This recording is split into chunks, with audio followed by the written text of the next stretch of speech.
ఇవన్నీ కూడా నిత్యావసర వస్తువులు అనమాట. ఓకేనా. ఈ వస్తువులన్నిటిని అదుపులో ఉంచుతుందన్నమాట. అంతగా పెంచకుండా, అంతగా తగ్గకుండా, ద్రవ్యోల్బణం రాకుండా, ప్రతి ద్రవ్యోల్బణం రాకుండా అలా మెయింటైన్ చేస్తూ ఉంటుందన్నమాట. ఓకేనా. ఎప్పుడు కూడా ఆర్బీఐ యొక్క టార్గెట్ ఏంటంటే 2 నుంచి 6 2% 6% మధ్యలో ఎప్పుడు ద్రవ్యోల్బణానికి ఉంచగలగాలన్నమాట. ఇంతకంటే తగ్గకూడదు, ఇంతకన్నా పెరగకూడదు.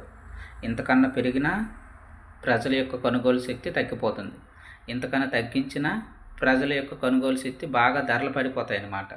ఓకేనా. సో అందువల్ల 2% నుంచి 6% మధ్యలో ద్రవ్యోల్బణం రేట్ అనేది లేదా మానిటరీ పాలసీ అని ప్రతి సంవత్సరంలో 2 సార్లు ఇది రిలీజ్ చేస్తుంది అనమాట. బై యాన్యువల్ అంటాం మానిటరింగ్ పాలసీ. ఓకేనండి. సో ఇక్కడ మనం చూసుకుంటే చూడండి, అదే ఇక్కడ ఇచ్చాడు మనకి. నిత్యావసర వస్తువుల్ని నిరంతరం పరిశీలిస్తూ ఉంటుంది అనమాట. సో ధరలు పెరిగాయి. సో మనం రీసెంట్గా చూసాము 2024-25 ఎకనామిక్ సర్వే కదా. సో 24-25లో ఉల్లిపాయ ధరలు అనేవి పెరిగాయి అన్నమాట. సో దానికి మనం ఏం చేసాం, 40% పెరిగాయి అన్నమాట. దానికి ప్రభుత్వం ఏం చేసింది, ఆ ద్రవ్యోల్బణాన్ని నియంత్రించడానికి రైతుల నుంచి ప్రత్యక్ష కొనుగోలు చేసింది అనమాట. అలాగే కోల్డ్ స్టోరేజ్ సదుపాయాలు కల్పించింది. ఇవెందుకు కోల్డ్ స్టోరేజ్ సదుపాయాలు? ఎందుకంటే ఇప్పుడు ద్రవ్యోల్బణం ఉందాం కదా, రైతు పండించినటువంటి పంటని ఏం చేసామంటే స్టోరేజ్లో దాచుకున్నాడు అనమాట. ఓకేనా. వరి అవ్వచ్చు, గోధుమలు అవ్వచ్చు, మొక్కజొన్న, ఇవన్నీ కూడా ఈ స్టోరేజ్లో గోదాముల్లో మనం దాచుకుంటాం అనమాట. ఎప్పుడైతే మంచి గిట్టుబాటు రేట్ వస్తుందో అప్పుడు అమ్ముకుంటాడనమాట. అందుకు ఈ స్టోరేజ్లో. అలాగే నిల్వ సామర్థ్యాలు కూడా పెంచుతామన్నమాట. ఎప్పుడు? ఈ ఇన్ఫ్లేషన్ టైంలో. సో నిల్వ సామర్థ్యాలు పెంచితే ఏమవుతుంది, ఎందుకంటే అక్కడ డిమాండ్ ఎక్కువగా ఉంది, అందుకే రేట్లు పెరిగిపోయాయి. సో డిమాండ్ ఎక్కువగా ఉందంటే దాని అర్థం ఏంటి, సప్లై పెంచగలగాలి. ఓకేనండి. ఇప్పుడు ఎగ్జాంపుల్ మనం ఏదో తీసుకుందామంటే 100 కేజీలు టమాటీలు మాత్రమే ఉన్నాయి. జనాభా మనకి చూసుకుంటే దాదాపు 200 జనాభా ఉన్నారు. సో నార్మల్ డేస్లో ఏంటంటే × 2, కానీ ఇందులో ద్రవ్యోల్బణం ఉంది కదా. ద్రవ్యోల్బణ కాలంలో ఏమవుతాయంటే ఈ 100 కేజీలు కూడా కేజీ నార్మల్గా 30 రూపాయలు ఉండేది. ద్రవ్యోల్బణ కాలంలో ఏమవుతాయంటే ఈ 30 ఉన్నది 60 అయిపోతుంది అనమాట. సో అప్పుడు ఏమవుతుంది, బాగా డబ్బున్నోడు కొనుక్కుంటాడు, ఆటోమేటిక్గా పేదోడు ఇంకా కిందకి వెళ్ళిపోతాడు అనమాట. సో సప్లై అనేటువంటిది అయిపోతుంది. ఈ 100 కేజీలు బేగా అయిపోతాయి మనకి. అప్పుడు ఏమవుతుంది, ప్రభుత్వము నిల్వ సామర్థ్యాన్ని పెంచింది అనమాట. మరో 100 కేజీలని ఉత్పత్తి చేస్తుంది అనమాట. ఇంకొక రాష్ట్రం నుంచి తేవడము ఏదో ఒకటి అనమాట చేయాలి ప్రభుత్వం.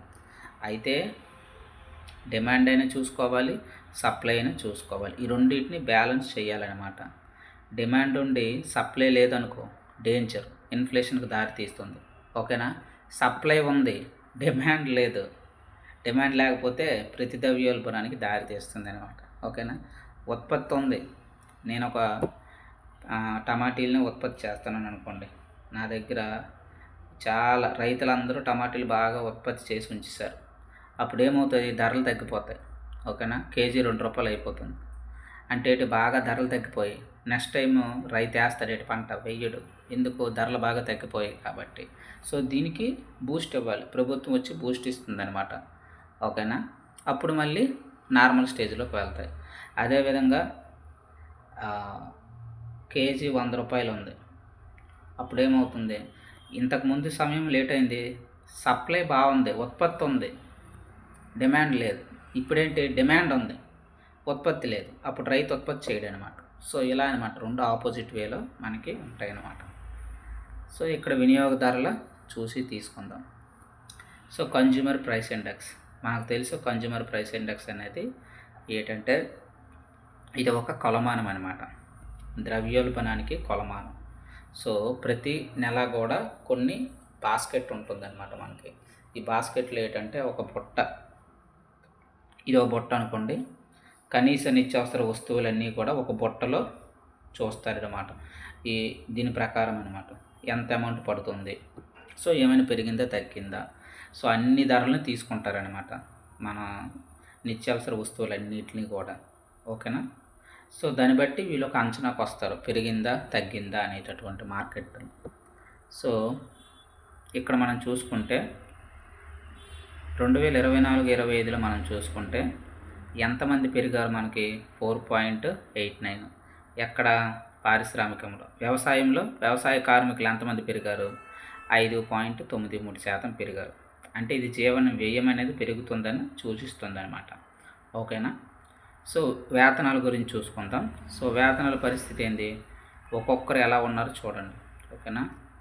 సగటున 561 రూపాయలు వస్తుంది. పక్కాగా అడుగుతారండి. ఇవన్నీ కూడా స్టాటిక్స్ అనమాట, అడిగేస్తాడు. వృద్ధి ఎంత ఉంది? 5.65% ఉందన్నమాట.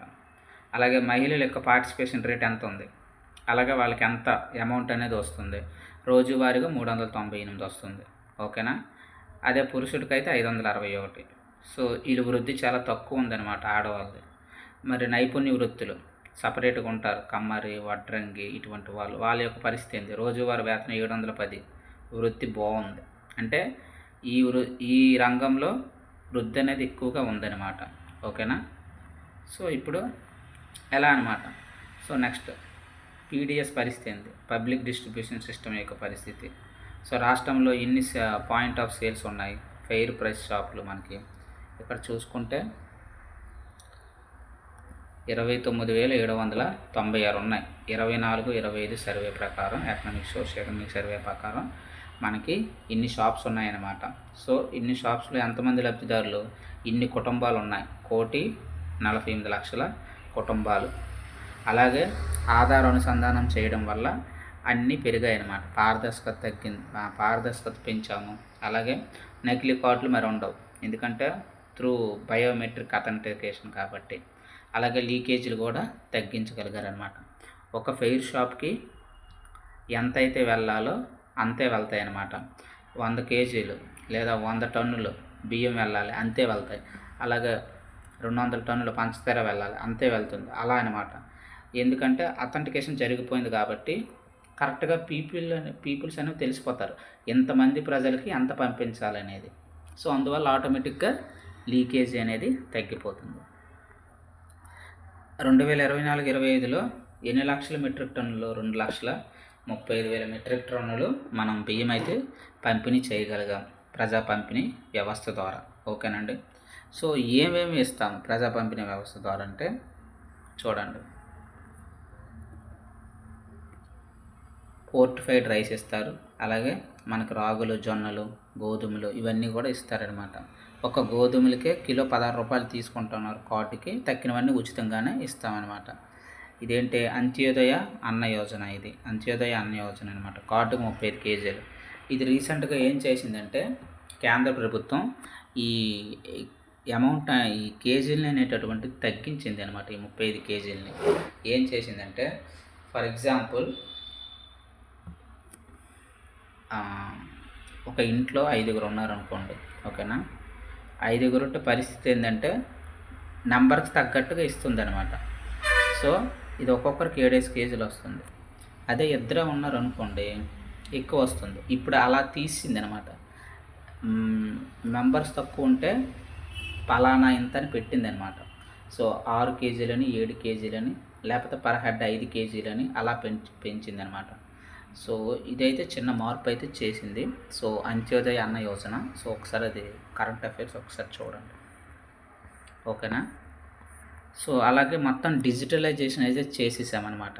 సో అన్నీ కూడా ఇంతకుముందు చూస్తే సో ఒక చిన్నది స్కానర్ టైప్లో పట్టుకొని వస్తారు, మన ఫింగర్ ప్రింట్ అయితే వేస్తాము. సో అక్కడ మన నేమ్స్ అనేవి డిస్ప్లే అవుతాయి. సో దాని ప్రకారం మనం తంబేసిగానే మనకి కార్డు ద్వారా బియ్యం అనేది తీసుకుంటాం. సో అదనమాట డిజిటలైజేషన్ చేసాం. అలాగే ప్రతి 24/7 ఏంటంటే రియల్ టైం మానిటరింగ్ అయితే చేస్తామన్నమాట. ఆర్టిఫిషియల్ ఇంటెలిజెన్స్ ఉపయోగించి టోటల్గా నిల్వ సామర్థ్యం ఎంత ఉంది అవన్నీ కూడా మనం ట్రాక్ చేయొచ్చు అన్నమాట. ఓకేనా. సో ఇలా మనం అన్నీ కూడా చేయొచ్చు. సో మొబైల్ డిస్పెన్సింగ్ యూనిట్లు ఏంటి మొబైల్ డిస్పెన్సింగ్ యూనిట్స్ అంటే, ఫర్ ఎగ్జాంపుల్ దూర ప్రాంతాలు ఉంటాయి, అక్కడికి వెళ్ళలేమన్నమాట, రవాణా సరఫరా ఉండదు, కొండ ప్రాంతాలు అటువంటి వీటికి. సో అటువంటి వాళ్ళకి అందించేందుకు అనమాట ఈ మొబైల్ డిస్పెన్సింగ్ యూనిట్స్ అనేవి చేస్తున్నారు. ఇవి కూడా అమలైతే చేస్తున్నారనమాట. సో అంటే ఆఖరికి కొండ ప్రాంతాల్లో ఉన్న వాళ్ళకి కూడా ఇవ్వగలుగుతున్నాం. దీపం 2 పథకం తెలుసు, 3 సిలిండర్లు ఫ్రీ ఇస్తున్నామనేసి ఆంధ్రప్రదేశ్ ప్రభుత్వం అయితే ప్రకటించింది. సో 2024లో ఈ పథకాన్ని అయితే ప్రారంభించారు. ఓకేనా. సో అందులో భాగంగానే ఇన్ని కుటుంబాలు ఉన్నాయి మనకి, 83 లక్షల కుటుంబాలు ఉంటే సంవత్సరానికి 3 సిలిండర్లు ఇస్తున్నారు అనమాట. సో దానివల్ల ఏమవుతుంది, ఇది మన బెనిఫిట్స్ అనమాట. ఆటోమేటిక్గా పొల్యూషన్ అనేది తగ్గుతుంది, మహిళల యొక్క ఆరోగ్యం అనేది బాగుపడుతుంది. ఓకే, మంచి ఇంధనాన్ని వాడగలుగుతున్నాం అనమాట. ఓకేనా. సో ఇక్కడ మనం చూసుకుంటే ఇది మనం సిలిండర్ అనుకుంటే, సిలిండర్ పై భాగం అంతా ఒకలా ఉంటుంది, సిలిండర్ కిందలో రెండు వాయువులను అయితే మనం నింపుతామన్నమాట, బ్యూటేన్, మీథేన్. ఓకేనా, మీథేన్. సో ఈ సిలిండర్లో మనం పైన మీథేన్ ఉంటుంది, కిందన బ్యూటేన్ ఉంటుంది. బ్యూటేన్ కొంచెం ఉంటుంది అనమాట, అంటే ఇంత మాత్రమే ఉంటుంది కింద, ఈ పైదంతా మీథేనే. సో ఎందుకు ఇలా ఉంచుతామంటే అండర్స్టాండింగ్కి లేదా అబ్జర్వేషన్ చేయడానికి అనమాట. బ్యూటేన్ యొక్క ఇదేంటి మనకి రెడ్గా ఉంటుంది అనమాట, రెడ్ నుంచి కొంచెం లైట్గా మారుతూ ఉంటుంది కలర్. అప్పుడు మనం ఏం అర్థం చేసుకోవాలి, గ్యాస్ అయిపోయిందని అర్థం చేసుకోవాలి. సో ఈ ఇండికేషన్ గురించి మనకి బ్యూటేన్ అనేటటువంటిది వాడతామన్నమాట. మీథేన్ అనేటువంటిది ఏంటి, సాంద్రత తక్కువ దీనికి, అందుకే ఇది పైన ఉంటుంది. సో ఇది బ్యూటేన్ కింద ఉంటుంది, సాంద్రత ఎక్కువ దీనికి, అందుకే ఇది కిందకి వెళ్ళిపోతుంది అనమాట. దాని గురించి మనం ఎక్కడ ఓడతాం అనమాట, స్మాల్ అమౌంట్ మాత్రమే ఓడతాం బ్యూటేన్. సో ఇక్కడ చూసుకుంటే నెక్స్ట్ కంటిన్యూషన్. ఈ పథకానికి దాదాపుగా మనం ఎంత ఖర్చు పెట్టాం, 2024-25 ప్రకారం 659 కోట్లు అయితే ఖర్చు పెట్టామన్నమాట. సో ఇన్ని చేసినా మనకి చాలా ఉన్నాయి సవాళ్ళు. ఏంటి, సబ్సిడీల భారం పెరుగుతుంది, మరి రైస్ అవ్వచ్చు, గోధుమలు అవ్వచ్చు, ఇవన్నీ ఇస్తున్నాం కదా. ఇవన్నీ ఇవ్వడం వల్ల ఏమవుతుంది, ప్రభుత్వం ఫ్రీగా ఇస్తుందంటే ప్రభుత్వానికి ఫ్రీగా రాదు కదా. ఆ ఇచ్చినటువంటి బిల్డర్స్ అవ్వచ్చు, ఎవరి దగ్గర అయితే కొనుగోలు చేస్తుందో వాళ్ళకి డబ్బులు అయితే ఇవ్వాలి. సో డబ్బులు ఇవ్వడం వల్ల ఏదైనా ఉత్పత్తి కానీ సేవ కానీ జరుగుతుందా, లేదు. సో ఇది ఆటోమేటిక్గా ఉపయోగం అనేది లేదు. అలాగే రవాణా సమస్యలు కూడా పెరుగుతాయి, అలాగే నిల్వ సదుపాయాల కొరత ఉంటుంది, దూర ప్రాంతాల్లో మనకి సరఫరా ఆలస్యం అవుతుంది. సో ఇంకా నిర్వహణ సమస్యలు ఉన్నాయి. ఏంటి నిర్వహణ సమస్యలు అంటే, వర్కింగ్ పీపుల్ అనేది, క్యాపిటల్ అనేది చాలా తక్కువగా ఉంది. ఓకేనా. సో వీళ్ళని పెంచగలగాలన్నమాట, అప్పుడే పారదర్శకంగా మనం ఈ పథకాలను అనేటటువంటిది అమలు అనేది చేయగలమన్నమాట, లేకపోతే కొంచెం కష్టం అవుతుంది. సో డీబీటీ ద్వారా సంక్షేమ పథకాలను అందిస్తున్నామని చెప్తున్నారు. సో దీనివల్ల ఏమవుతాయంటే లీకేజీలు తగ్గుతాయి, అలాగే కరెక్ట్ అయినటువంటి వినియోగదారుడే మనకి లైన్లోకి వస్తారనమాట. అలాగే వ్యవస్థ కూడా బాగా పనిచేయడానికి అవకాశం ఉంటుంది అంటున్నాడు అనమాట. పెద్దగా ఈ చాప్టర్కి మనకు ఉపయోగం ఉండదు, జస్ట్ ఓవర్వ్యూ చూసుకుంటే సరిపోతుంది. ఫస్ట్ 3 చాప్టర్లు అయితే చాలా ఇంపార్టెంట్. సో మనం అక్కడ ఫుల్ డీటెయిల్డ్ ఎక్స్ప్లెనేషన్ అయితే ఇచ్చాం. సో ఇందులో ఎక్స్ప్లెయిన్ చేయడానికి పెద్దగా ఏమి ఉండదు, జస్ట్. ఓకేనా. సో పోషకాహార భద్రత కూడా మనం చూసుకుంటున్నాం అనమాట. ఏంటంటే, సో బియ్యం అయితేనేమి, గోధుమలు అయితేనేమి, పప్పులు, సో ఇవన్నీ అవసరం లేదు మనకి. సో అవుటర్ వ్యూ చూసుకుంటే 4th చాప్టర్ అంతగా మనకి ఇంపార్టెంట్ అయితే కాదు. సో స్టాక్ అయితే అంతగా లేదనమాట, స్టాటిక్.